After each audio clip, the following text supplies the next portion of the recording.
I think Oklahoma is really behind in terms of how they go out proactively to try to recruit African American professors. This general demographic area is still not ready to have African American males in leadership positions. There's some real issues that people need to be dealing with in terms of the way that African American academicians apply for positions. We're still talking about maintenance of power, who has it, how it's used, and who keeps it, and who won't let it go.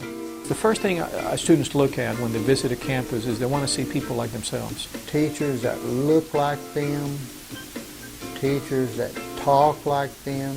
When you look at numbers for our state, our numbers are well below the national average. And I challenge those that are in higher education to make the kinds of moves and decisions to seek people who are of color.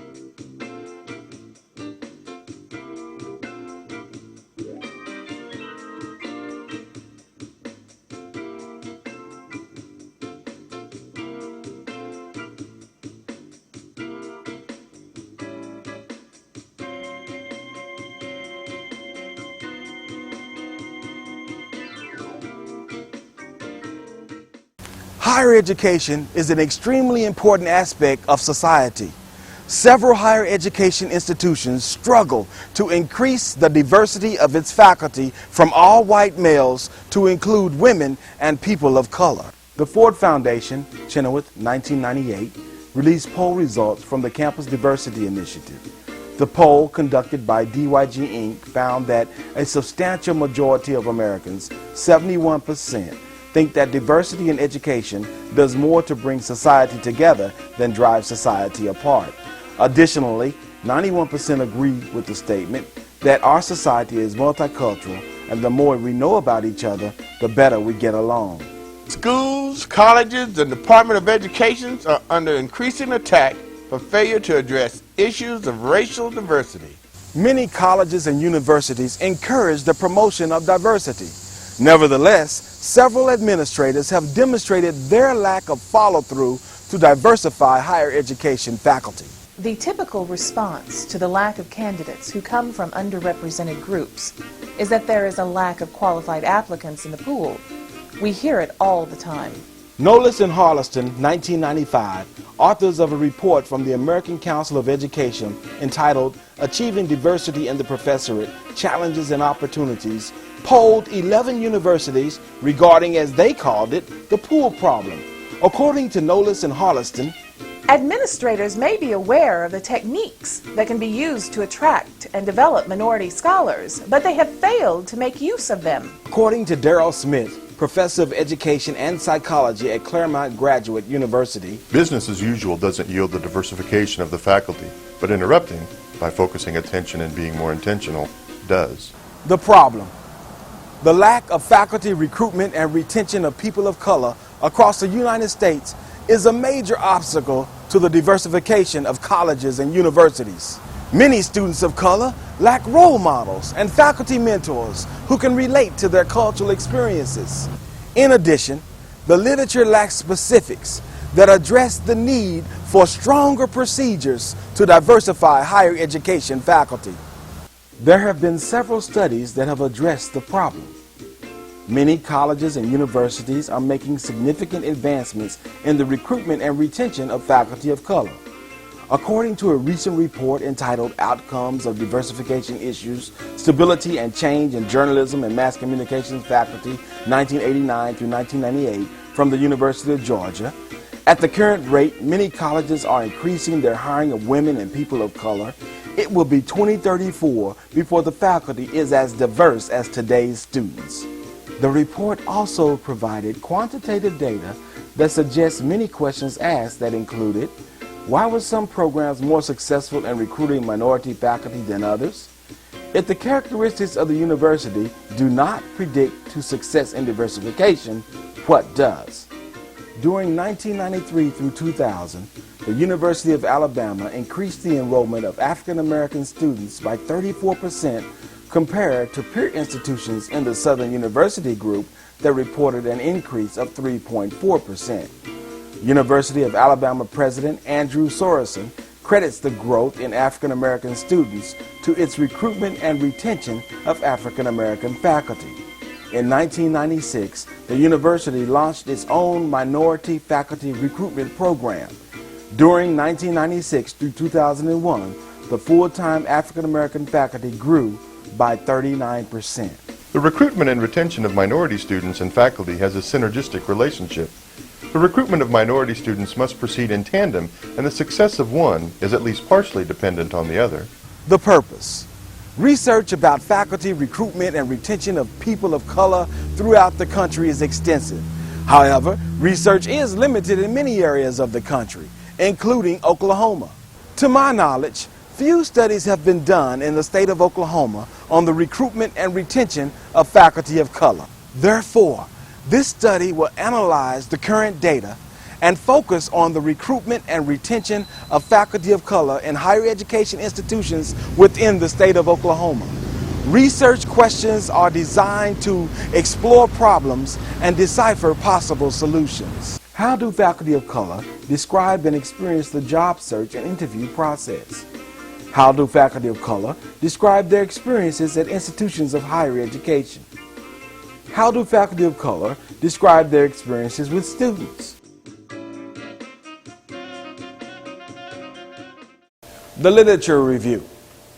The Civil Rights Act of 1964 and the Higher Education Act of 1965 signaled the start of diversification of students through affirmative action program. According to the American Association of University Professors, 2005, one of the signal accomplishments of the federal government in higher education has been its promotion of diversity throughout the nation's colleges and universities, not only among faculty, students, and staff, but also among institutions and institutional missions. The literature focuses on the problem that higher education institutions face in the diversification of its faculty due to the high number of students of color from different backgrounds entering colleges and universities at rapid rates. The literature also discusses the many differences of opinion administrators and faculty members share regarding the need to diversify the faculty.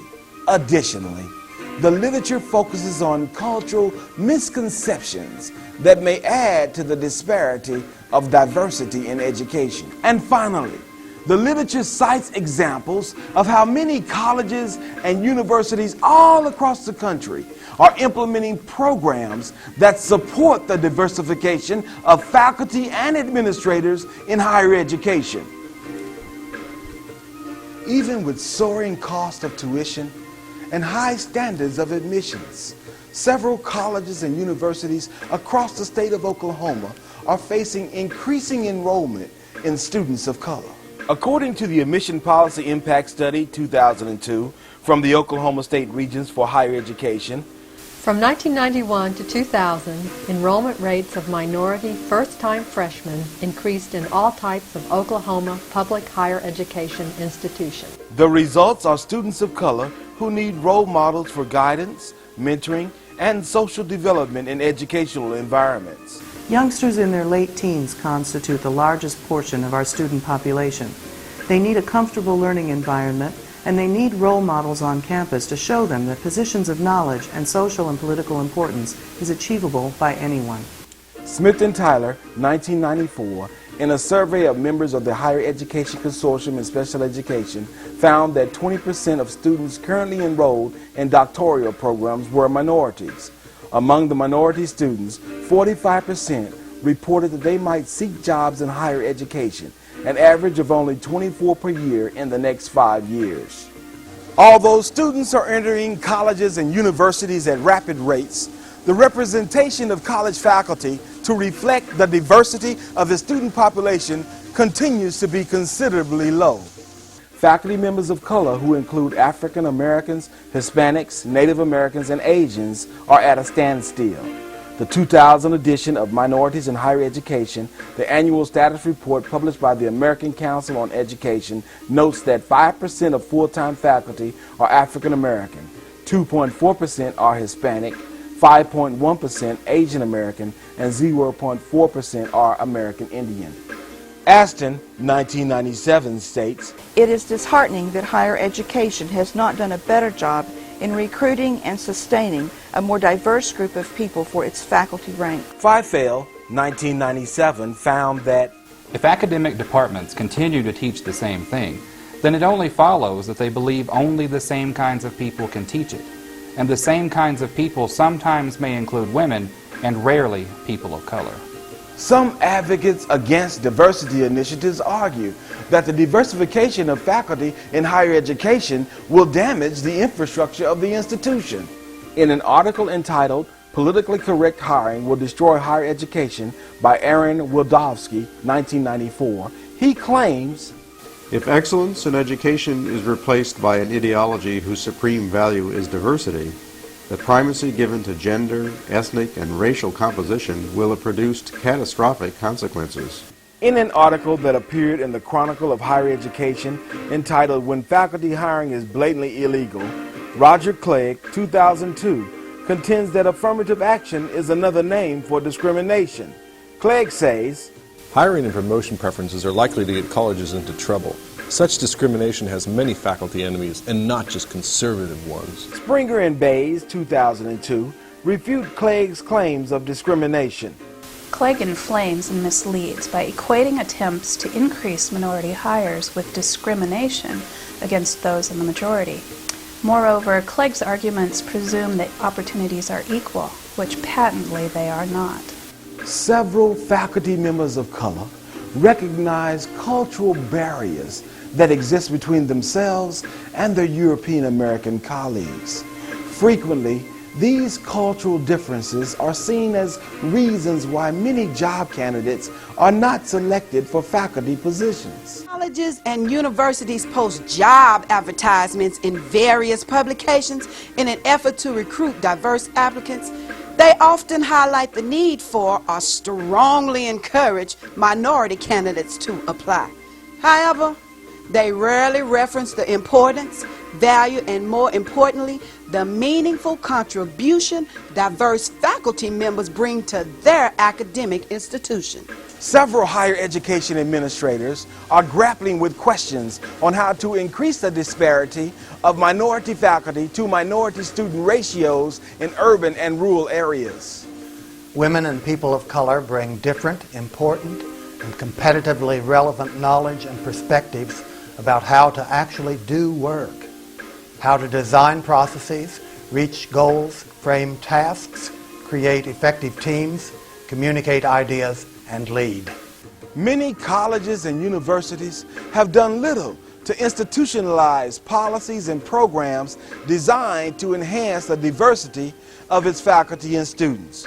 However, several higher education institutions across the country have increased their population of people of color. Virginia Tech University has established core beliefs regarding individual cultural diversity. These beliefs include awareness of diverse cultural viewpoints that promotes human growth development. Individual and cultural diversity enriches the total community, and learning about individual and cultural differences is an important dimension in the educational experience of students. Since 1992, the University of Texas El Paso has made outstanding strides in the recruitment and retention of women and minorities. The report states that the number of Hispanic tenured or tenure-track faculty increased by half from 1992 through 2001. The Compact for Faculty Diversity is a new program that provides financial assistance to people of color that are interested in becoming faculty members in colleges and universities across the nations. Regional higher education associations in New England, the South, and the West sponsor the Compact for Faculty Diversity. In 3 regions, a total of 60 doctorate students are attending public and private colleges concentrating on natural sciences, math, and engineering. As America becomes a more diverse nation, and as minority enrollment in colleges and universities continue to rise, higher education institutions must diversify its administrators and faculty. The methodology. The methodology that I chose for this study is grounded in the constructivist approach of qualitative research. The mode of inquiry is based on participatory action research. This perspective allowed me to explore the many different opinions of a sample population of participants that are rarely observed in quantitative research. Denson and Lincoln emphasize, the constructive mode of inquiry allows the researcher to follow a path of discovery using qualitative works that have achieved the status of classics in the field.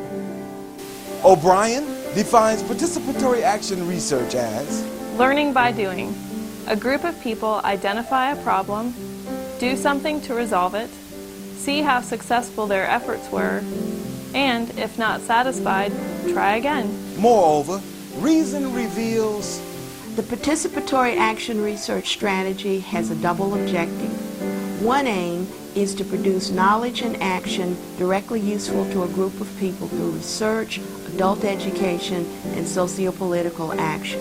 The second aim is to empower people at a second and deeper level through the process of constructing and using their own knowledge. They see through the ways in which the establishment monopolizes the production and use of knowledge. By participating in this study, as a researcher and participant, I employ a phenomenological framework of experiences that lend credibility to this study. Cresswell notes, the qualitative researcher views social phenomena holistically and systematically reflects on who he or she is in the inquiry, and is sensitive to his or her personal biography and how it shapes the study. The theoretical perspective for this study will gaze through the lens of postmodernism. This approach focuses on the ideological concept that multiple realities exist. Theoretically, the postmodernistic perspective also explores how quantitative data may sometimes provide justification of current hiring practices that may have created a knowledge base of power to maintain the status quo. According to Goldhaber, postmodernists base their concerns on an examination, a deconstruction of the process by which such claims are made. Postmodernists contends that there is no necessary truth out there, and therefore, the reason some questions are asked rather than others is that these are the questions that the researchers find interesting to ask. I selected faculty and administrators of color by utilizing the Snowball sampling technique. Many of the participants were associates whom I had worked with in higher education institutions. Some of the participants were individuals I had met through conferences and committee meetings within the state. In addition, others were professionals who agreed to participate after people I knew suggested them for the study. According to Atkinson and Flint, 2001, Snowball-based methodologies are a valuable tool in studying the lifestyles of groups often located outside mainstream social research. I selected participants from predominantly white institutions throughout the state of Oklahoma to participate in qualitative interviews. Rubin and Rubin, 1995, suggests qualitative interviewing is warranted whenever depth of understanding is required. It is a way to explore the broader implications of a problem and place it in its historical, political, or social context. I interviewed representatives from urban colleges, rural colleges, community colleges, and public and private universities. I also interviewed faculty and administrators of color from various higher education institutions throughout the country that are natives of Oklahoma with an interest in returning to the state. I hold a Master of Fine Arts degree in film from Howard University in Washington, D.C. I have developed many promotional and documentary films for social service agencies, colleges, and churches that include the Tulsa Urban League, YWCA, Family and Children's Services, NEO A&M College, Metropolitan Tulsa Baptist Church, and more. According to Art Williams, Executive Director of Metropolitan Tulsa Substance Abuse Services. Years ago, maybe 10 years ago, hired Dr. Clark, soon to be Dr. Clark. And Dr. Clark basically was ahead of his time in filmmaking. He did some stuff that was so way ahead, people didn't understand it in terms of rap films. They're trying to get that stuff done now. We did that 10 years ago.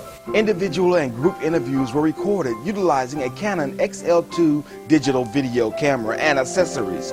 According to Fox 2004, The XL2 is targeted at low-budget digital filmmakers and broadcasters with such features as 24 frames per second progressive recording, extensive control over a wide variety of settings, including Cine-style gamma, and 2 built-in XLR audio connectors. Narration, original music, and graphics were added by utilizing the Adobe Premiere Pro 1.5 editing software. Baguli notes, "If you take video editing seriously and you need software loaded with professional level features, you'll find that there's a lot to like in the new Adobe Premiere Pro." Qualitative interviews on digital video allowed me to explore feelings, moods, and frustrations of participants. I asked open-ended questions and allowed participants to share their points of views regarding issues of concern. Additionally, each participant signed a visual audio release form which warrants permission to exhibit the video documentary to the public. The documentary consists of literature and data collected from research journals, books, photographs, newspaper articles, brochures, and original video footage. The documentary is designed to supplement the written dissertation that also serves as a script. I conducted 24 interviews via videotape in offices, classrooms, pleasant campus environments, and my home studio. I established credibility and trust with participants through the utilization of email, phone, and casual conversation prior to the interview. According to Rossman and Rallis, 2003, qualitative research involves building and sustaining relationships with people. The long, in-depth interview can be quite intimate and disclosing. People often telling more than they know they're telling, and the researcher often learns more than she wishes. I invited participants to my home and served refreshments. According to Rubin and Rubin, 1995, An increasingly common use of focal groups is to bring together a group of people who have experienced the same problem. one of the participants was briefly trained on the questions and facilitated the discussion. Participants were encouraged to go with the flow and talk freely. I shot a tremendous amount of footage. This project required over 250 hours of recorded footage. The footage was observed and eventually edited down to a 90-minute film. The accuracy of this medium allows me to watch and listen to recorded images and sounds over and over again. Although my focus during the initial shooting phase was formal, the final result produced many informal images and sounds that I discovered during the editing process. These informal observations add credibility to things that I did not notice when I shot the original footage. I established the following parameters for the study. The time of the study, February 2005 through December 2005. Location of the study, predominantly white higher education institutions in Oklahoma. Sample of the study, faculty and administrators of color. 30 to 90 minute long video interviews.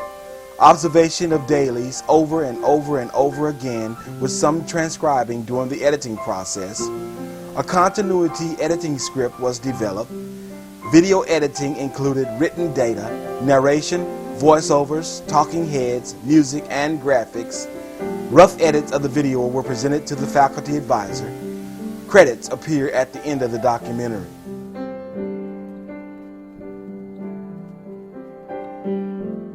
There were three overarching themes that emerged during the course of the study.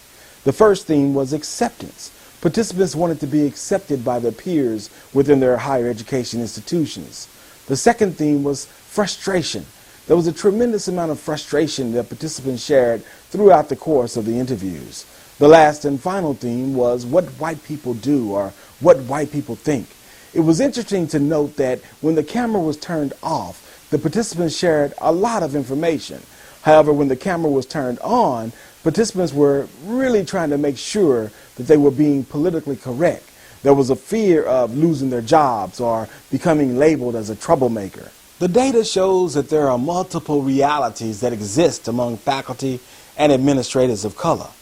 There are those who appear to be blind to the whole element of institutional racism as it exists in the state. And then there are those who try to expose institutional racism and are chastised by the system as being troublemakers or not being team players. And then there are those who see institutional racism and elect not to get involved in those types of situations with fear in their hearts of losing their cars or their nice homes or their status in the community. It seems as if institutions of higher education within the state of Oklahoma purposely recruit individuals who maintain the status quo. When I look around the colleges where I've worked, where I'm currently working and where I've worked in the past, and I'll hear the administration talking about, well, we need to try to do this, that, and the other to create more diversity, but I really don't see a concerted effort on the part of the administration to see that this becomes a reality. In my opinion, it's far too often lip service. It requires a lot of energy and effort to make it happen. I don't think enough are committed to that. And remember, on the committees, it may be anywhere from 5 to 8 members on a committee. You may have how many people of color on that committee. So even if the person is very qualified and he's a black candidate, if you are saying yes and you're supporting this person and trying to push him through, if administration or someone else has a white friend that is there and that's going to be the person, it doesn't matter how qualified the black candidate is going to be. And remember, we're only one voice on that whole group. So many times if we support a black person coming in, you know, in the back of their head, they may be just saying, well, they're just voting for them because they're black, you know, and that's a sad thing. But, you know, we still live in a world where those kind of things happen. And we never asked them, did you vote for them because they were white? Exactly. And that always, you know, happens. Yeah. There was an interesting situation at a college where I worked a few years ago where actually the provost who ended up hiring me was a few years later was dismissed for some other reasons. And when I spoke to one of the academic deans about his dismissal, the academic dean said to me, well, you know, Robert, it's going to be virtually impossible to get another provost at this college because it's like we had one, he's African American, he didn't work out. And then my response to him was, as you were saying a couple of minutes ago, I mean, well, we have white faculty members who have all sorts of faculty and administrators and presidents who have all sorts of problems and are dismissed, but we don't stop the whole notion of hiring white people. And we sometimes even bring them back. Yeah, right. So there's definitely a double and triple standard at times. Sometimes people really don't know how to take an African American male who's intelligent and who is inspired to make other people come up to their academic potential, strongest academic potential. I think sometimes people have a tendency to feel threatened. We live in America that is very racist, institutionally racist, and we are constantly coming up with terms and labels that really, for the most part, is still maintaining the status quo. We never did anything. We never accomplished anything. We have no history. Go back and look at the history of black people. We had great civilizations, Ghana, Malay, in Africa. You know, we had great kings. We had this and that. Most of the people have a stereotypical perspective about us. We came from Mississippi, Alabama, off slave plantation. And we missed the Bojangles to step and fetch it. It's a fear, a lack of understanding, a lack of sensitivity, and then most importantly, a lack of patience. They don't take time to get to know us, and so they stay with the same fears that they've had years ago. At one of the graduations 3 years ago, there were 7 African Americans who stood up on the stage at the Mabee Center and received their doctorates at one time. And it was empowerment, and it was something very, very powerful, but it also started a rumble in the jungle. And from that point on, we started running into obstacles, and the next thing we know, they discontinued the program. The Academy is a very conservative place. And so very often this resistance is a very courteous resistance.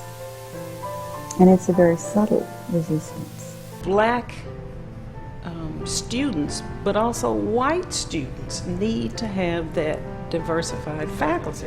I think it's good and to have as many people of color in your institution as possible, because it is a reflection of the environment with which we live. Our environment is changing. It's very diverse. And so your institution ought to reflect the diversity of the state, the nation with which you serve. And as an administrator, it is your responsibility to try to find individuals who reflect the diversity of this society. They don't have an initiative, a strong initiative to try to, say, to diversify the staff. It's just not going to happen. We live in a very diverse world, and we have to reach out to people. Will they reach out to us or not? We all are alike because we share a common goal, which is to develop the intellect. But outside of that, we're different. We live in a society that appreciates yes men and women, because we want to keep our houses and our cars and our credit cards. And you know, if you look at all the volumes of work that Du Bois did, not with a computer, with a typewriter, he put out volumes. And we have all these luxuries and we're doing nothing but going along with plans that somebody else made. And our children are dying because of what they've been taught. Findings related to research question number 1. How do faculty of color describe and experience the job search and interview process? Participants of this study share practical techniques on the job search process. However, observers of this study may want to proceed with caution because several of the participants pointed out some of the inconsistencies associated with how they actually got hired. Many of them say that the process was highly political. They had to know someone inside the institution before they got the particular opportunity they were looking for. And in many cases, the decision makers had already made the decision to hire a person of color or to hire a particular individual, and the rank and file managers had to go along with the process. The way that I have found out about the job opportunities is through doing massive searches. Because of my field, I generally try to look in the American Sociological Association Employment Bulletin. On top of that, now, since there are places like the website highered.com or higheredjobs.com, something like that, I look in there a lot. And, you know, then there's like the Chronicle for Higher Education website and the actual hard copy of the Chronicle. So I look in those publications for jobs. I also look in the newspapers, particularly the Tulsa World and the Oklahoma City newspaper. A very close friend of mine happened to be the Vice President for Academic Affairs at Langston University, and he asked me to come to Oklahoma and serve as the director of the Langston University campus in Oklahoma City. So that's how I got in Oklahoma. Many job opportunities were advertised in the local newspapers. A lot of those were word of mouth as well. Most of the time, when you're searching and looking for different positions, the first source will be other people of color that you know and those acquaintances. I actually didn't go on a job search. I knew the president of the college here, and I received a call while I was at Langston University telling me that there was a job opening. It generally came as a result of a contact with someone who had some sort of relationship with the institution. At times it was a person of color, and other times it was an individual who was white. They had never had an African American provost at any of their campuses, and felt that this would be a great time, if I was interested, for me to put in an application for that position. It was not guaranteed to me in any way. I was recruited directly from a professor that was already here. The real way to make contact is finding out a minority person and making contact with that person. I look at the diversity of the faculty and the staff of the school, the diversity of the student body, and I also look at population, where most of the kids come from, you know, to feed their school. If it's a state school, I wonder if most of the kids are coming from out of state. My job search was primarily focused on combing the Chronicle of Higher Education. Reading in the newspaper and searching the chronicles for higher education. One of them I found out through connections, just people knowing about my abilities and my desire to teach in a higher institution. And the other one I found out looking at a newspaper that focuses on minorities. I look in the Chronicle for higher ed a lot, and then there's also the Black Issues and higher ed publication, and then a lot of times it seems like it's word of mouth. Several participants shared how they actually got the job. Many of them started as adjunct faculty members. Although several of them have outstanding educational backgrounds, qualifications, and experiences, many of them, according to the data, cite 3 reasons for getting hired. Number 1, they had to make white people feel comfortable professionally. Number 2, they had to make white people feel comfortable socially. And number 3, they had to make white people feel comfortable. I truly believe that I was the candidate selected based upon my skills, my abilities, my aptitude, my educational attainment, and being a practitioner in the field of political science. Basically, how I got the job is I really worked my tail off and demonstrated that I was that I was worthy of consideration. I did contract teaching with a few classes, and I got my foot in the door. Well, with my current position, I was an adjunct there, and so I heard about the opening by word of mouth there and applied as an internal candidate. I got the job because I had my credentials, number 1. As a minority, as an African-American male, if you do not have your credentials, you can give it up. I think qualification and experience goes hand in hand, because what if you have qualifications but you don't have experience? A lot of people have been shut out because they didn't have experience but they had the qualification, and vice versa. So it becomes one of those things that, how do you get in the door? The search ended with 2 candidates. I had a master's, and the other candidate, who was white, had a bachelor's degree, but he was in the system. He was in the institution already. And the chancellor of the institution, who's African American, called me over to his office the day before they were supposed to make an announcement about who was going to be hired. And he walked around the campus with me.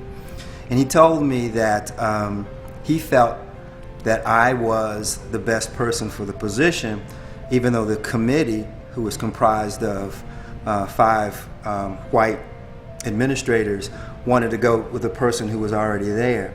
And he felt that there wasn't any question that I was, once again, had the credentials, I was the individual who should have been hired for the position. And I think this gets into the issue of being in the system and being connected, because they were willing to overlook me even though I was more qualified than the gentleman who they wanted to hire. And that conversation with their provost and the message that he left with me was stuck with me to this day.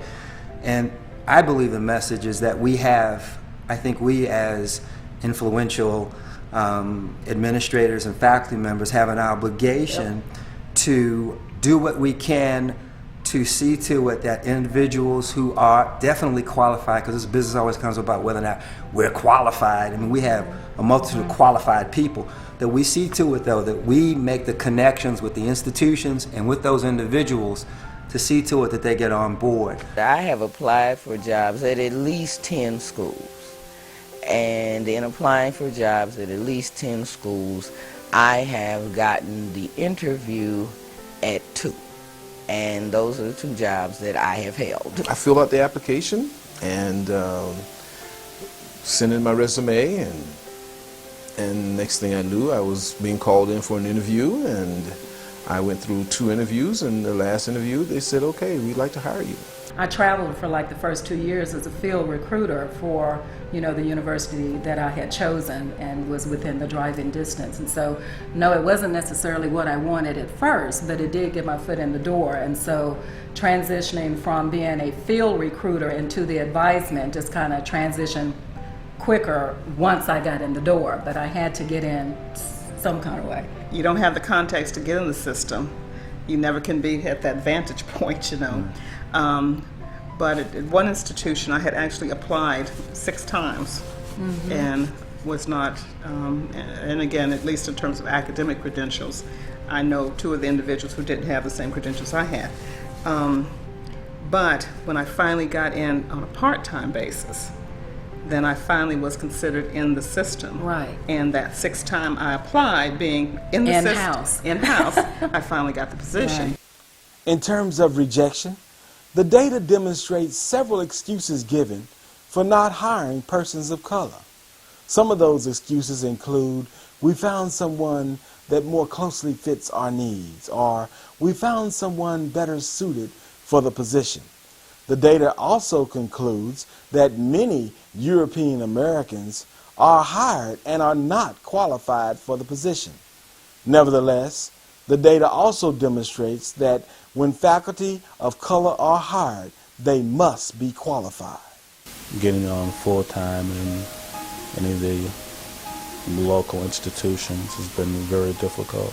I have had lots of experience with individuals who have applied for jobs and didn't get hired that I thought had all the capabilities of being hired and would create very good employees. I think I probably applied for 9 positions at Oklahoma State University, and I never received a letter back for any of the positions stating that the positions were filled. Many jobs I applied for, and maybe I don't even get a call, and didn't have totally qualified experiences, run my own business 15 years and been a professor and gotten the most outstanding professor awards the last 2 years out of the last 4 years. And so I think it's a poignant issue in terms of African American professors have to really adhere to a higher level. I don't understand why. Oh, I've known people who have applied for the criminal justice program, but they didn't get in. And they had excellent credentials. And I think sometimes the credentials scare people away. I felt like I was qualified. I felt like I had the credentials. But what happens is you are in competition with other applicants who may have already served at that level. There are so many people applying for jobs, and there are so many qualified people that we need to make sure that our qualifications are in line for the position. When they come out and make the statement that they picked a person that they felt was the best person for the position, which that could mean a lot of things. Or that is saying something without saying anything directly. You usually receive that rejection letter stating thanks for your time and efforts of applying for the position. I asked for a meeting to find out why I didn't get the job. And they told me it was somebody else that was more suited. If you're slight, if you're, say, not as up to speed in every aspect that they're looking for, or they can evaluate you on, and they can use that particular reason to say you're not the best person for the position. It was because I just didn't have enough of the expertise that they needed. I just didn't have enough of the qualifications that they were wanting. There was a position that I was really qualified for, and I think I was a strong candidate with the committee, but ultimately my understanding is that I did not get the position because the person who would have hired me, who happened to also be a minority, felt like two minorities working that closely in that type of a position would not be effective. A lot of the reason that I don't get interviews is because there is this sort of, I don't want to call it a glass ceiling, but there are, it's almost as if they have their quota of Negroes that they trade around in mid-level positions and in advanced faculty positions. And having that group of people already picked out, then it is more difficult when you begin, your part of that next stage of your career. It's a matter of perseverance. It's a matter of trying to find the right match for your skills. And I think also it's a matter of how well your resume is constructed. It's also a matter of timing insofar as what that organization is looking for.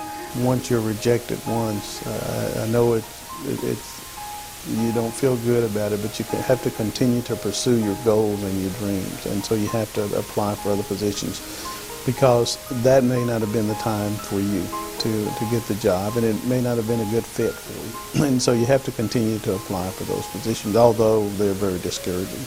In terms of the barriers to job opportunities, the central theme that emerged was frustration. Many of the participants said that they would apply for a particular job and they knew they would be highly qualified, but wouldn't even get a call for an interview. One participant even mentioned how they knew they were highly qualified for a particular position and had an inside connection or a friend that was actually sitting on the committee.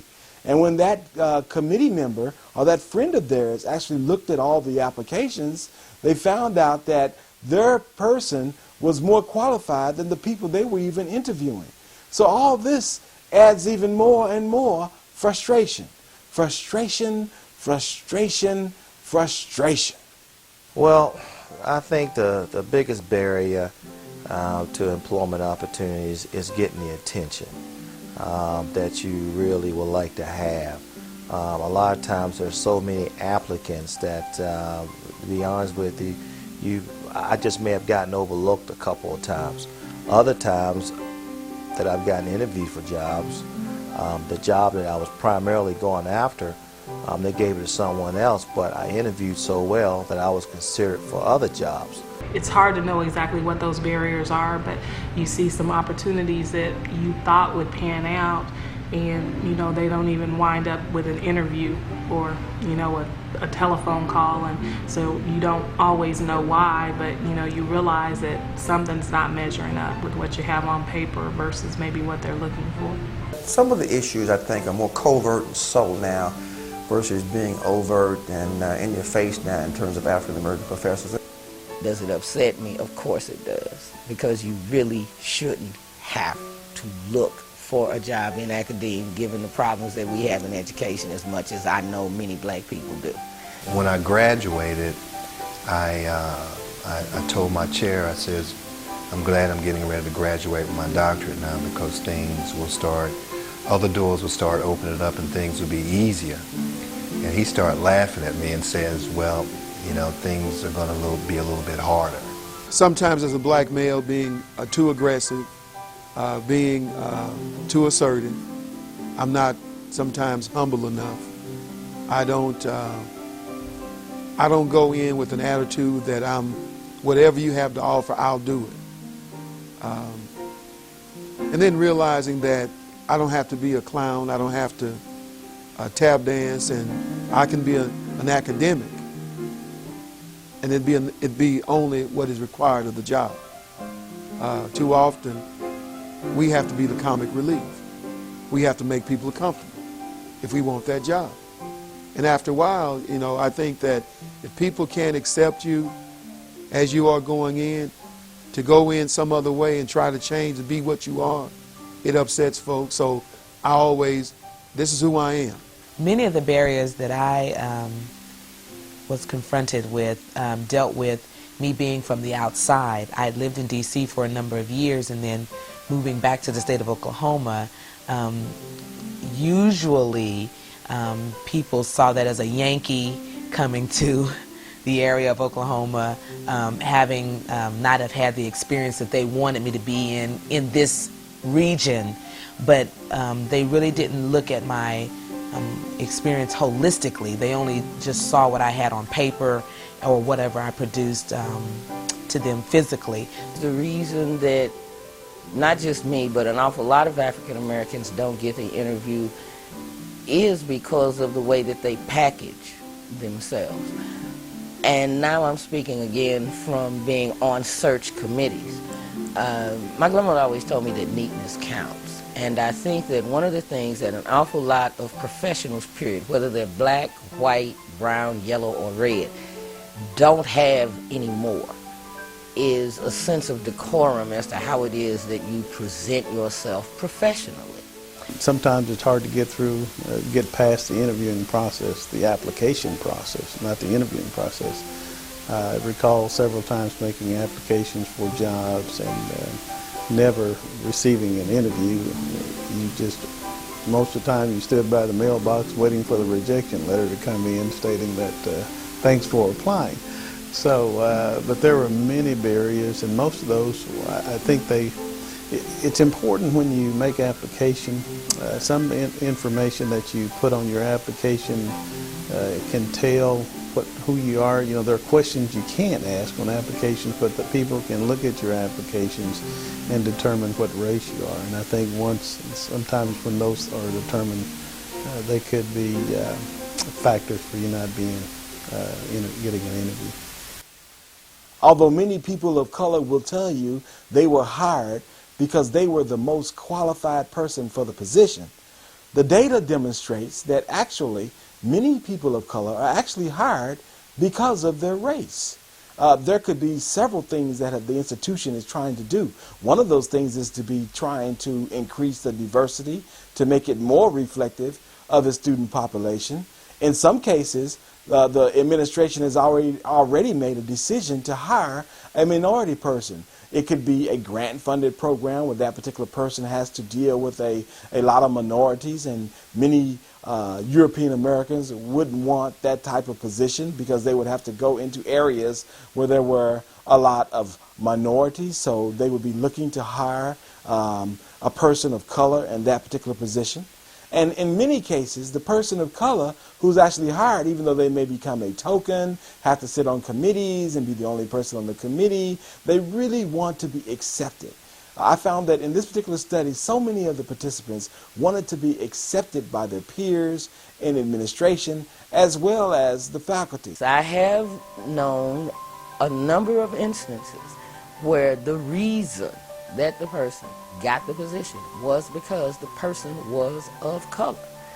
It was a typical interviewing process. Of course, it was made mention on several occasions that this was a part of their diversity and inclusion to expand the role for minorities in their faculty.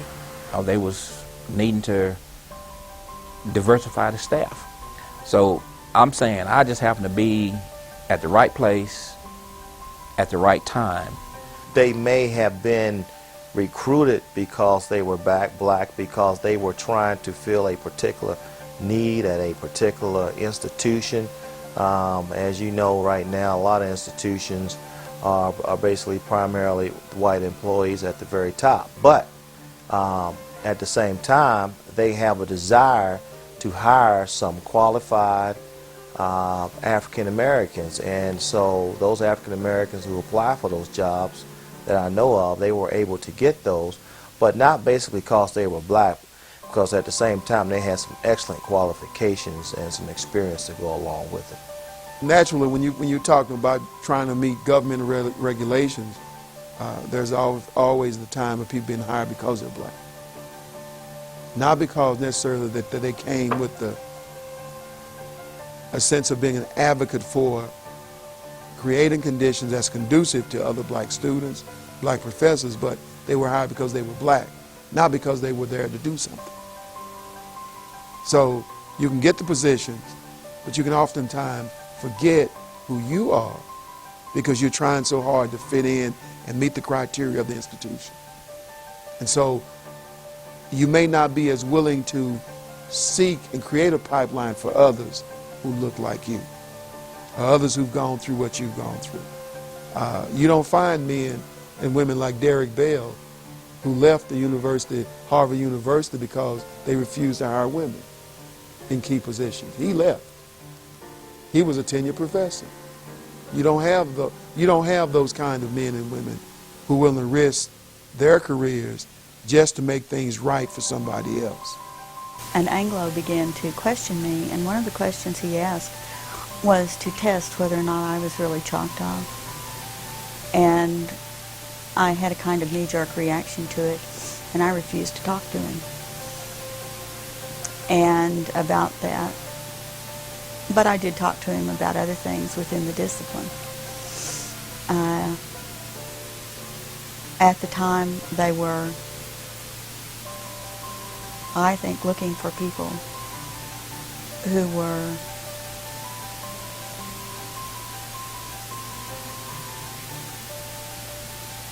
the right color, and I was not dark enough. They were looking for a person of color, and this gentleman, this coach recommended me in conversation, and so that's kind of how it got started. I will excel and be promoted because I am African American, and I'm aware of that, and a lot of people are aware of that, and some people early in my career shared that with me. So I'm gonna use it to my advantage, and I'm gonna get everything I can out of it. They're recruiting particularly Native American faculty because a good percentage of their population is Native American. Institutions are looking for faculty members who can relate to their students, and you have to, it would be advantageous for an administration if they have 50 to 60% African American students to have African American faculty. Although participants shared practical advice on getting a job in higher academia, the main source of information that you need if you're really interested in getting a job is that you have to know someone in the system. You have to know someone in the system. So this whole element of human resources where you put in an application and then you're called for an interview and then you go through the interview process and then you come back for a second interview and you get the job. If you don't know anybody, you're not even going to get an interview. That's what the data shows. My philosophy is that avail yourself of the opportunities and they will be there. Complete your degree and start out at an early age of trying to pursue that particular direction. I think sometimes it's not just being a professor. You have to be somewhat of a clinician too to relate to faculty and other students and other issues in their environment. If you see an ad in the paper for a position requiring a doctoral degree, and if you only have a master's, naturally you won't want to apply for it. Become as involved as possible in any council, any committee, any board. You must have the right contacts, you must have the support, you must have good recommendations, you must be well established, and you have to be very, very sharp. I would get a friend of mine in some university and apply to that university and get my friend to look at that packet and find out what is in those recommendations that's stopping you. Qualifications are so critical. You really just have to be in the right place, the right time, and of course with the right credentials. I would recommend the best recommendations or references would be those that you've worked with and had experience with. Find somebody in the system who you can relate to. It could be black, white, male, or female. Find somebody who you can relate to help you in terms of that acclimation process of the system. I encourage people today, if they wish to get into education, especially teaching, do get started as an adjunct, because that puts you right there at the doorway to for a full-time position. A lot of schools will say that they're interested in having faculty of color. You know how they always have that disclaimer line down there at the bottom of the ad that says, you know, we encourage women and minorities in particular to apply.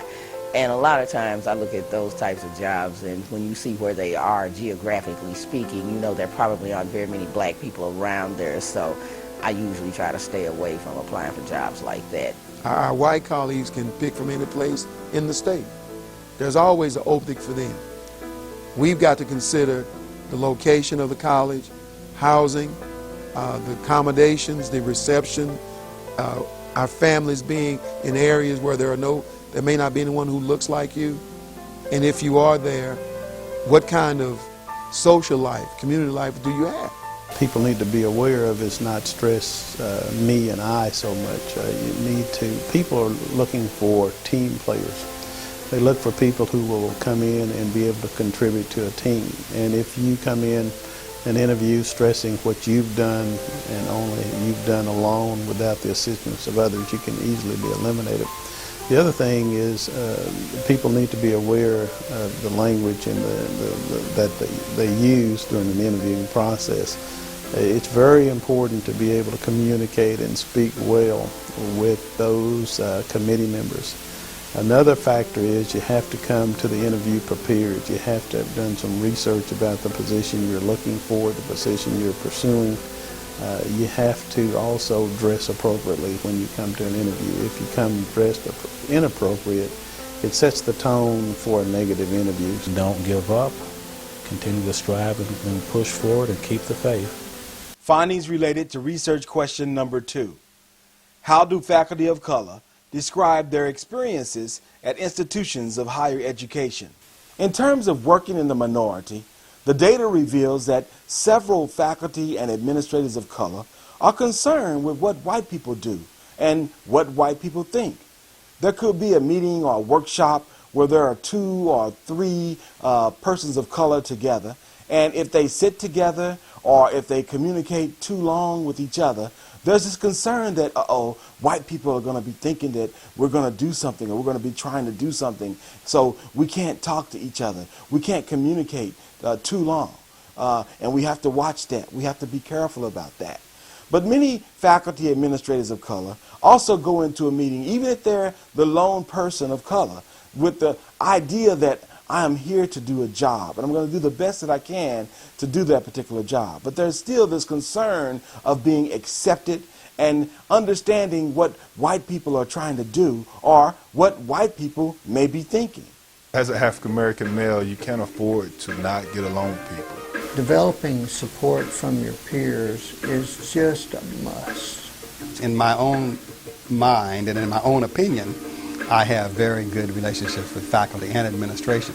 I've established a good relationship with everyone on our campus. Everyone in my division gets along wonderfully. You know, I have decent relationships with a number of faculty at my college, of white faculty at my college, and they're overwhelmingly white. I'm the only full-time African-American male at the campus where I work. When I go to college campuses, I don't see a lot of black professors. I sometimes feel that many of the conversations or many of the meetings are geared towards not trying to offend me because I am the only woman of color. That's a thing that you have to learn how to deal with.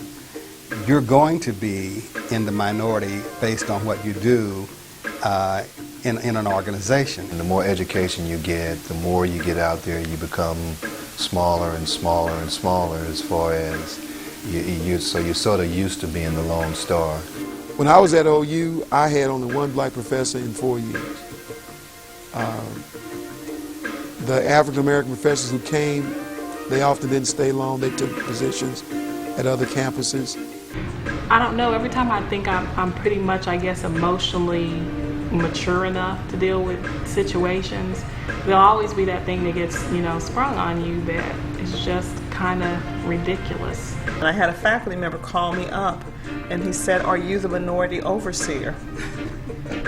And I said, "No, that's not my title, But he had a question about a black student, so he wanted to know if I was the, serious as he could be, if I was the minority overseer. So sometimes they want the resident black expert. And all of the diversity workshops, guess who goes? The choir. I'm the one that goes, and I pretty much know what's going on with us, and I'm thinking, some of my white sisters and brothers, you guys need to come also, because that's what diversity means. We all mingle and we all go to these meetings. You have to get beyond seeing yourself as a white person around the table. You have to get beyond it. You have to see yourself as an administrator there to do a job. Do the job, don't worry about what people may think or say, just do the job. We used to have a joke whenever we would get together. We'd meet up in the hall. There would be more than maybe 2 or 3 of us, and one of the white members on staff would invariably stop and say, "What's going on?" And so we had this ongoing joke about in violation of the congregation law. Imagine a time when people of color don't have to worry about being accepted. Imagine a time when people of color are no longer frustrated. Imagine a time when people of color don't have to worry about what white people do or what white people think. Imagine. We all, I think, have a tendency to feel more comfortable around people who are like us. Because it was good to be around people of my own color and seeing so many powerful black people. It's a source of empowerment. It gives you a source of empowerment where you feel as though some of your suggestions, some of the directions and the ideas and the concepts, the things that you want to do, directions you want to go, are people are actually listening. I mean, critically listening and actively listening to some of your suggestions. When you go to those type meetings, it seems like to me you go in there with a more relaxed atmosphere. Didn't have to worry about who's on the committee, who's in the office, who's going to be at the party, what are we going to eat? Is it going to be pig feet or pigs in the blanket? The more people that you can relate to that share your same culture and value, the easier it is to participate and operate within that environment. It's very comfortable. We're all on the same page and it feels like we're all on the same level. We already go in with an understanding of who's going to be in the panel. I've never felt uncomfortable being with a group to where racial minorities are the majority. In terms of whether or not faculty members of color were respected by their white colleagues, the data revealed multiple realities. Some felt as if they were highly respected by their colleagues. Others felt as if they were not respected by their colleagues. And yet others felt as if they didn't care whether or not they were respected by their colleagues or not. And it led to three different themes that we've been talking about. Those three themes of being accepted, frustrated, and what white people think and what white people do become more and more relevant as the study proceeds. Over the years, I have gained a great deal of respect and from the colleagues, administrators, and teaching faculty. And so, but you don't get that as a result of your position. You get that as a result of how you treat people. A lot of people think you have to buy that or show favoritism to individuals. But the way you gain respect is you show respect to other people. My colleagues are not only respectful to me as an employee, but also as a colleague. My views and thoughts are weighed just as evenly and as equally as my peer. Whether they were going to respect me or not, I had to make them think that it didn't matter whether they respected me or not, because what I said was going to be so incredibly important sounding, even if it wasn't, that they were going to have to listen to me. Sometimes, you know, you get feelings from different individuals that they don't respect you as much, but that just compels me to do even better. I feel like because of my work ethics, my credentials, my integrity, and my character, they respect me for that. I guess I'm less concerned these days about, whether or not they respect me. I do my job. I think I'm effective at it. I've worked hard to learn and study and do the things I need to do. And so I feel like as far as my credentials and ability, it's there and I'm competent. It's up to them, whether or not they treat what I say as valid. One colleague said to me that she believed the only reason I got published was because I wrote about that Indian stuff. So at this point in my career, I don't really care about them in terms of my intellectual acuity. I don't worry about that. That's their problem. There have been times when you would make a point and people wouldn't say anything, and then they go around the table and a white individual would make that same point and they would just jump for joy like, what a brilliant suggestion. So again, here I got labeled again. I sometimes would say, excuse me, 5 minutes ago I said the same thing, So you kind of just get a little annoyed sometimes. Sometimes I've even let some of my white subordinates or my European American employees present the idea just to see if it may be a little different take on it. And so I've tested that a few times, and I've seen that has really indeed happened. I had two voices. There was this voice, and then I had what I called my professor voice. And so when I would go into the meetings, I would sound like this and everything, and use all of these huge, words to match my PhD. And it worked. And to me, that was the scariest thing in the world, was that these people were just that idiot. That they were just idiots of that level.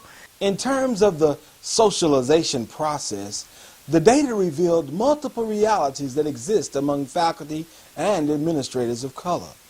When they socialize with people of color, there's one type of socialization. When they socialize with whites, there's another type of socialization. And when they socialize with people of color as well as whites together in the same environment, there's yet still another type of socialization. And all of this goes to the general theme of acceptance. They want to make sure that they're accepted by their peers of color. They also want to make sure that they're accepted by their white colleagues. But then when they're together, they definitely want to make sure that they're accepted by both parties. So this whole thing of acceptance is a key element in terms of the socialization process. Sometimes I do feel like it's very frustrating when I am the lone voice crying from the wilderness about various things. I do believe that there are major cultural differences too. There's a number of things I don't relate to well that they are all very enthusiastic about. One of the things that probably gripes me the most in terms of being in the minority is that there is this effort sometimes to bond, to have all these activities and things for us to go away for this retreat and us to have this kind of social activity and to bond. I don't want to bond. I choose those I bond with. And so I feel sometimes uncomfortable, and I know they probably feel uncomfortable with me. It's, I don't particularly want to be a part of that activity, and I don't think it has a lot to do with my job. I think I can be professional and interact with people without being forced to bond with them. Yes, we have our socialization outside the job. Yes, well, you do. I'm kind of antisocial. But many people socialize on the job. Even when we are maybe socializing as black administrators, there's no black consciousness. People want jobs, and so they say what they need to say to keep jobs. They're not going to be advocates of black children, black families, black communities. They're going to save their jobs. You can create a bond with a white person, and I know that we all have some bonds, and they may be from varying degrees, but I kind of feel like if I'm going to be there 8 hours a day, I'm a smile and cheese, and I try real hard to make it be as sincere as possible. I'll try my best to relate as professionally as possible, but at the same time in a way that make people feel comfortable and open. At one institution I worked at, the person above me was in the admissions office. He was an associate director and I was an assistant director.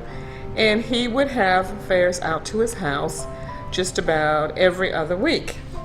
And I started out very nice and trying to mingle, and then it was like, I'm tired, I see you all the time, so I would stop going, and I was very polite about it, and he just asked me directly one time, why don't you come anymore? Why do you refuse to come to my house anymore? And I was just very honest with him. I said, you know what? When I socialize, a lot of times I want to be with people that are like me. I was the minority in the social situation as well as professional situation. My social situations I want more control over, and I want to enjoy, and not saying that I'm not, but we are put together, even if you worked at an all-black institution, based on position, you're put together with people that you may not readily bond with or care about. So I just choose to, if it's going to be social, I want to have more control over. Professional, I'm going to do the best job I can. I think some of the biggest pros have occurred after they've gotten to know us. Unfortunately, they really haven't gotten to know us as well as we might think. Even though the white majority always has something and they have everybody included, I still love when my sister or brother call me up and say, hey, Tonya, we're getting together. In terms of the committee process, the data revealed that many people of color were frustrated at a system they felt like was totally unfair. Many of them discussed on and off camera some of the injustices that committee members did to eliminate qualified applicants of color. I think that there's a cultural disconnect from the people on the search committees to black applicants. We need to make sure that we have a diversified pool, first of all. And you can't guarantee that, but if people apply, we encourage a diversified pool. Sometimes the pools of qualified African Americans is not where they're looking. So therefore they need to make a better effort of going after the right pool. After you have a diversified pool, you need to make sure that you look at those who are qualified, and if those minorities in the pool are qualified, they need to be a part, they need to be granted an interview. I have definitely seen minorities that meets the qualification. They will devise very creative methods. When you have somebody who fits the mold except for the color, they devise very creative methods of finding a way, well, he really doesn't, he's really not as qualified. At one committee I was on, the person had a PhD, had numerous years of administrative experience, fitted to a T in terms of his credentials, very articulate, very bright. And so there wasn't any way, and he actually was sent forward. The way that he was discredited was something that happened outside the interview with an interaction with one of the committee members, which really shouldn't have been a part of that consideration. One of the things that I find that's difficult in terms of, and in particular with African Americans, is whether or not an institution is willing to take a look at a person's application, especially people of color, and if they see any gaps that exist in that application, being willing to take a chance on that individual. And one of the problems African Americans have when they go on job searches and they're competing with majority populations is that they may not have all of the skills that another group of individuals may have.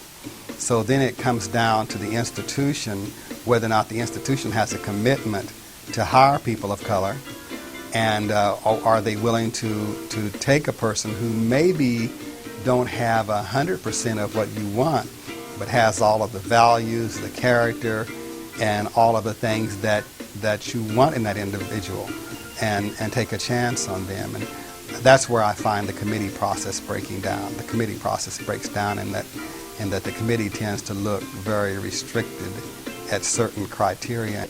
A lot of times the search committee doesn't take that into consideration. They don't know that the black applicant might have thought an awful lot more hard about even submitting the application to the committee, because the black applicant already knows the hell that it is to try to get the job.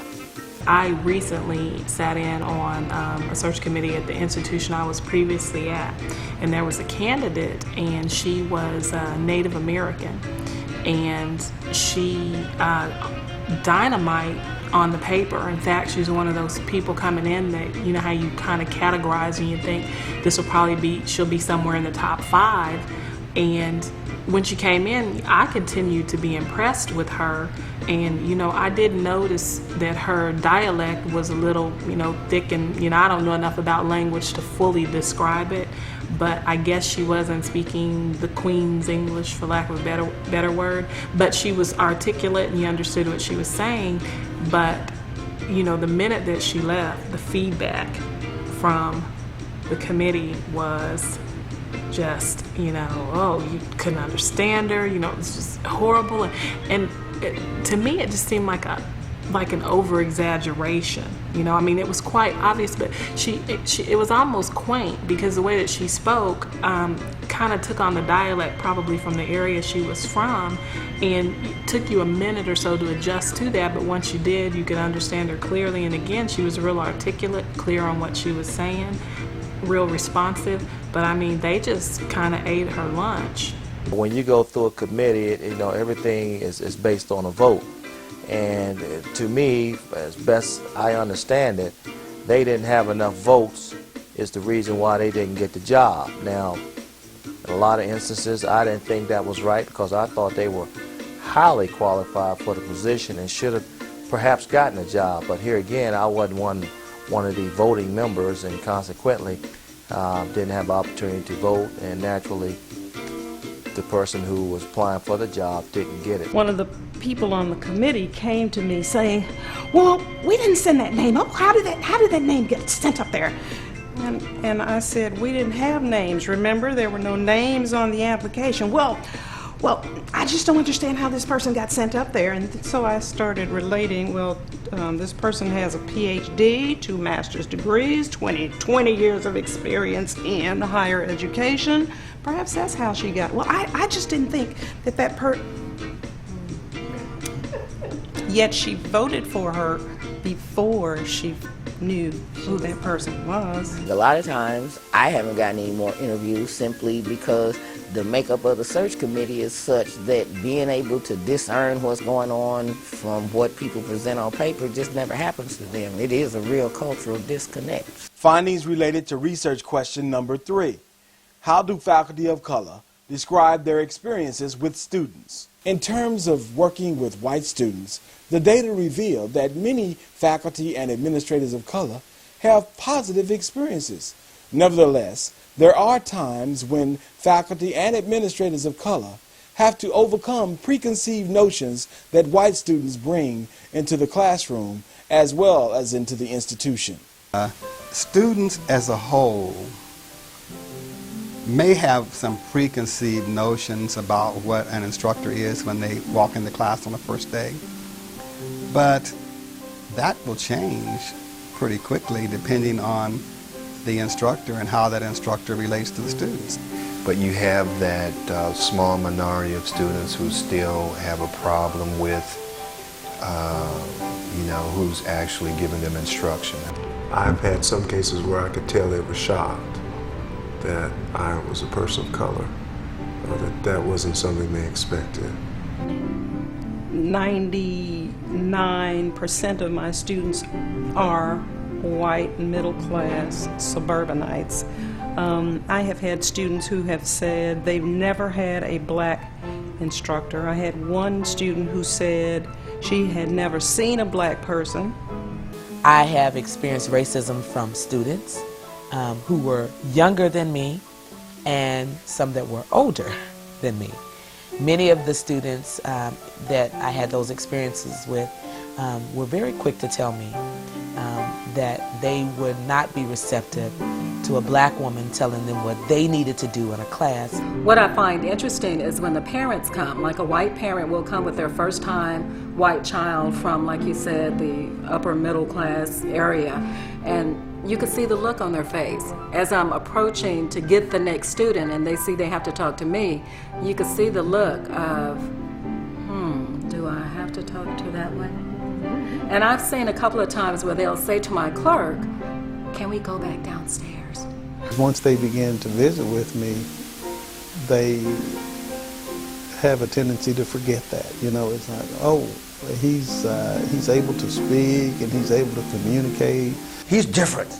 He's a smart one of those people.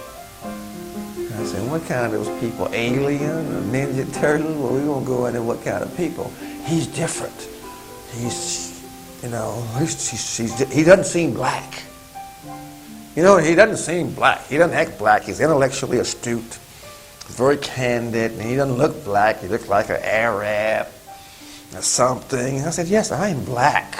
Some of the students who haven't been exposed to African American professional people are almost a little bit surprised that we actually do know what we're talking about, and we are just as professional as anybody else. anytime the student would ideologically challenge me, I met the challenge. So they weren't prepared to realize that I could actually answer the questions that they posed. During this mock election, this same particular student decided to come to class in full Klan regalia. I am not talking about sheets that they tore from Kmart in the Martha Stewart section. I am speaking of a true, authentic Klan regalia robe equipped with ropes and crests and crosses and hoods with the circles cut out and boots and jeans and all of that. I think African American instructors do have a little bit of an added burden, and that burden is to overcome any preconceived notions that if you're an African American that you were hired because of some affirmative action program, or you were hired because you didn't meet all of the criteria. But you don't have to carry that in there with you. All you have to do is go into the classroom and do the best you can. If they just get in your office, you can usually win them over, and they're like, well, I mean, and you usually see it, well, they're not that bad. And I have found many times that the person who has that look like I don't want to talk to her will be the same one that will come back and ask to speak to me. In terms of relating to students of color, the data revealed positive experiences for faculty and administrators of color. Many students of color are very excited about having a person of color instructing them in the classroom.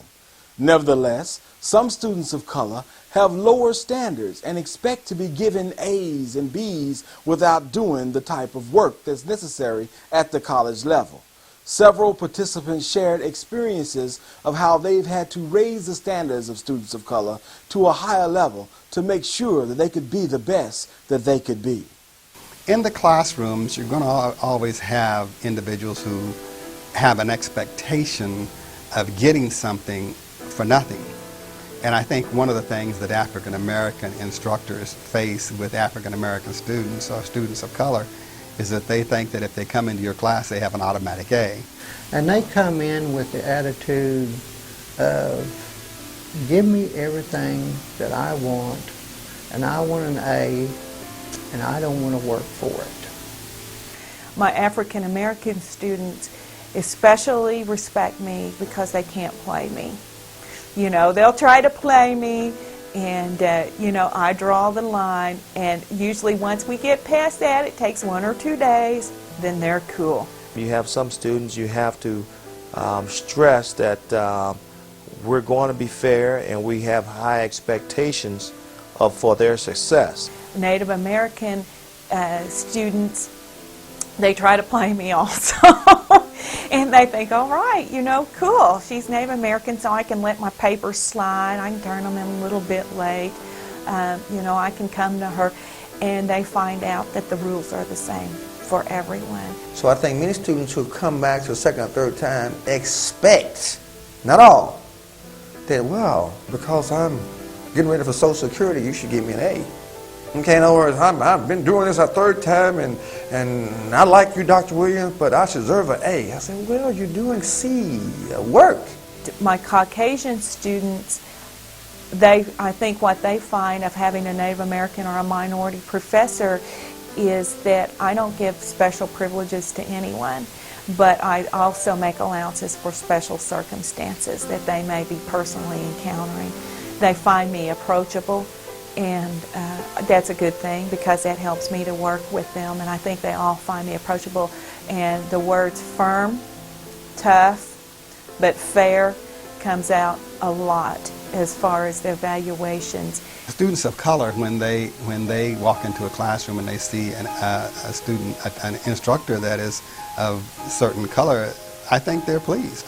You can sense their relief or pride that the instructor is African American, but I usually have 1 or 2 good relationships every semester, and that's been the case for the past 6 years. They often come to me as the resident African American at that campus with issues about other classes or other instructors. Those minority students often come in at times also, and they're at ease, and they can, relate, and they feel more comfortable. In terms of the future for faculty and administrators of color in higher education institutions within the state of Oklahoma, the data reveals that several of them are very optimistic about the future. The others are pessimistic about the future. Nevertheless, the overwhelming majority agree that if more faculty and administrators of color are to be hired in higher education institutions within the state of Oklahoma, changes must occur. I think the future in higher education,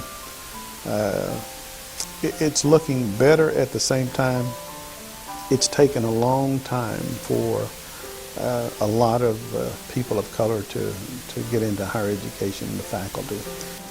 I think that there is great opportunities for people of color in Oklahoma, for faculty members.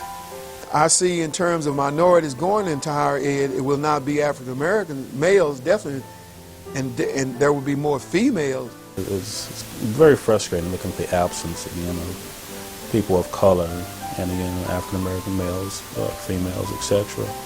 You look at the public schools in Oklahoma, the number of faculty, minority faculty in the public schools, high percentage. But somehow cannot break into the area of higher ed or the career tech system as well. Very limited. Why is that? We're only 10% of the population of this country. Therefore, if you get 10 candidates, the best you might do is 1%. One of those 10 being an African American.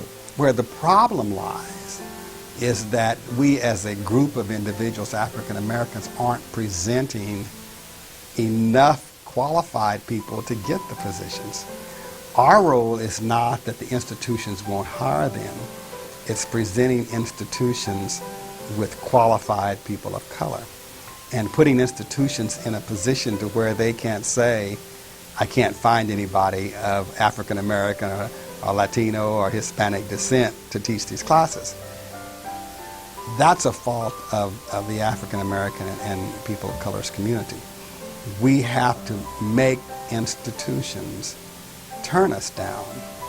And the only way to make them turn us down is by presenting numbers of individuals with qualifications for the jobs. You see, and I hope you don't misunderstand what I'm saying, but if there's no one ever applies for jobs that have qualifications, then institutions can't hire them. I'm a doctoral student. When I look around in my programs, I see more and more persons of color in these programs. So we're turning out people with the credentials, but I wonder where they're going. An educator who will go along with the status quo has no concern for justice. Because if you think for yourself, you ought to be able to ascertain for yourself the wrongs and the inconsistencies that exist in a society where people want to make you believe that it's fair, but in practice, it's not fair. It's going to take a change at the top. And when I speak of the top, I'm not only speaking of the president. Our state regents, our board of regents, Oklahoma State Regents for Higher Education, they need to be a diverse body. I think that the Board of Regents should do a lot more in terms of recruitment, people of African American backgrounds to higher academia, particularly because there are large numbers of African American youth deciding to go to college. I think now we owe it to those students to put forth, to continue to put forth an effort to increase the faculty of color. I was very surprised a year ago when an African American friend of mine became the president of a rural college. And if I had been a betting man, I would have said, I don't believe they would hire this individual, an African American, in a rural, predominantly white school. Which tells you that there are opportunities out there. If the strong emphasis is being put on It is time for us to hire a minority. It is time, this is a good time to do it. Then they'll make it happen. We have to continue ongoingly to prove ourselves that we have the intellectual acuity and IQ to do these certain type of things. I had black teachers from the 1st grade through the 9th grade in Oklahoma who told us every day, you have to be twice as good. You had to have triple the experience. I work hard, and I know a lot of people of color who just work hard, and that's just their ethics. It's our responsibility to reach back and help our own, but it's also the college's responsibility to do something to retain us in terms of faculty compensation, benefit packages. Where are we to say the institution is not fulfilling its promise to hire people of color? I challenge institutions to hire people of color. I challenge the minority communities to present a pool of highly educated individuals and then see institutions turn us down, and we'll address that at that time. It has to be an effort made by the administration of each institution to say, my faculty, my staff, my administration has to reflect the population of the students that we're educating. And sad to say, there are some institutions in Oklahoma with no cabinet level administrators who are minority, but they have a great number of minority students attending those institutions. And so it's going to be up to the state regents, it's going to be up to the governing boards, it's going to be up to the presidents of the college to make those things happen. And I think they can, but we still have a ways to go. In summary, the participants of this study definitely provided insight for higher education institutions to diversify its faculty and staff to be more reflective of its student populations. All of the participants of this study agree and share a common concern for the diversification of faculty. This study notes that multiple realities exist among people of color. Nonetheless, these views can be seen through themes of acceptance, frustration, what white people do, and what white people think. These themes provide enlightenment to the theoretical perspective of postmodernism. Several participants want to be accepted by the white majority so bad that their cultural and ideological concepts may have been assimilated into the status quo. In addition, some participants remain frustrated but are searching for answers to change the institutionalized ideologies of the status quo to increase the diversity of the faculty. Moreover, other participants are so frustrated with the inconsistencies of the white majority that they do not care what white people do or what white people think. And they could care less with being associated with labels like playing the race card, not being a team player, or being a troublemaker.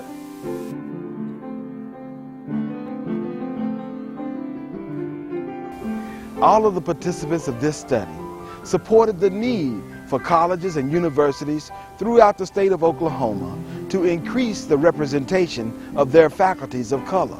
Additionally, all of the participants contributed to the following suggestions for people of color interested in seeking job opportunities within the academy. People applying for positions should make sure you are qualified.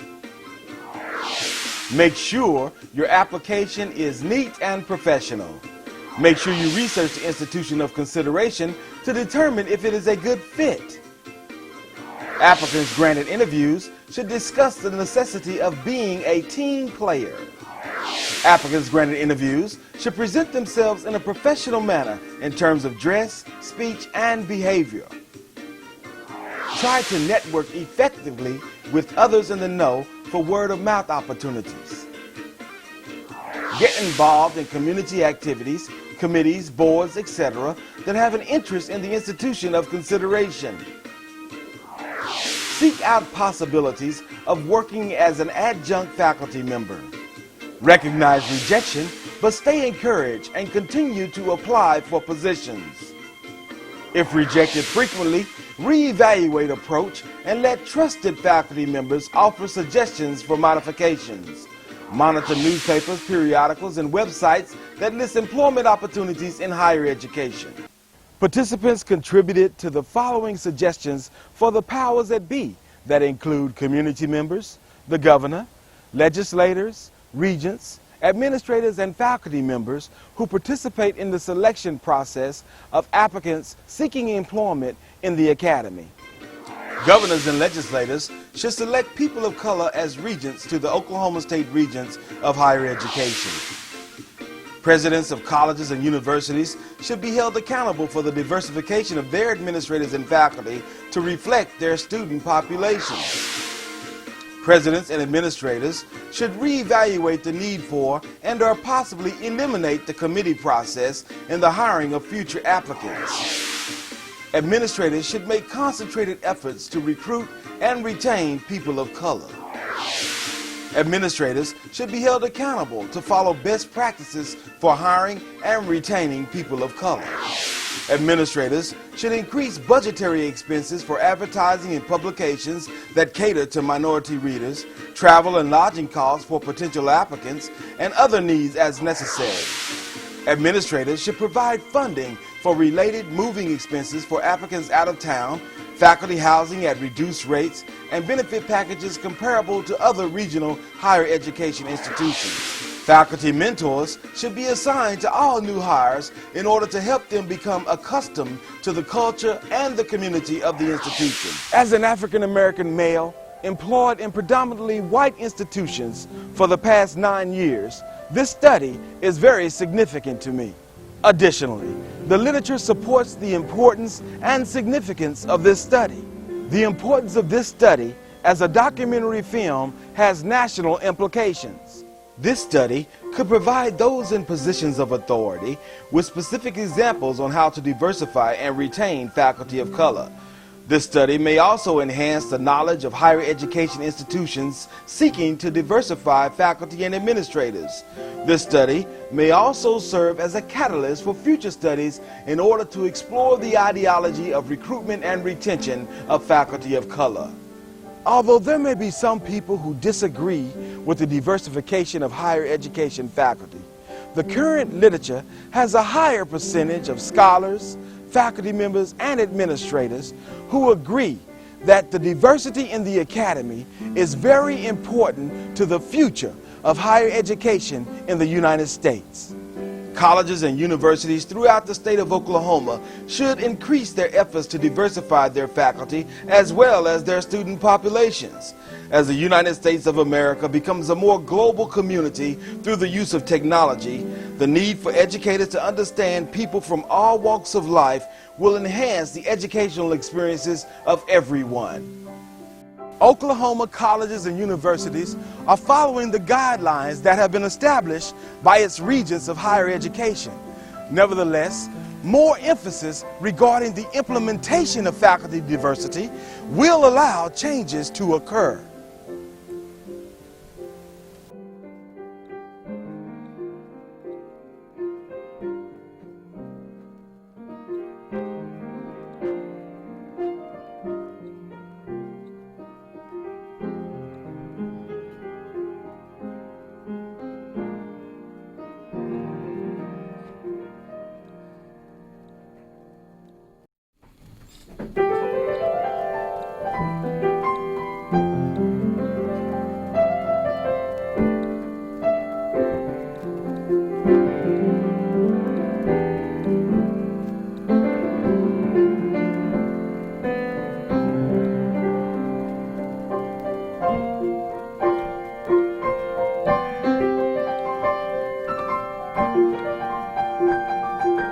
Mm-hmm.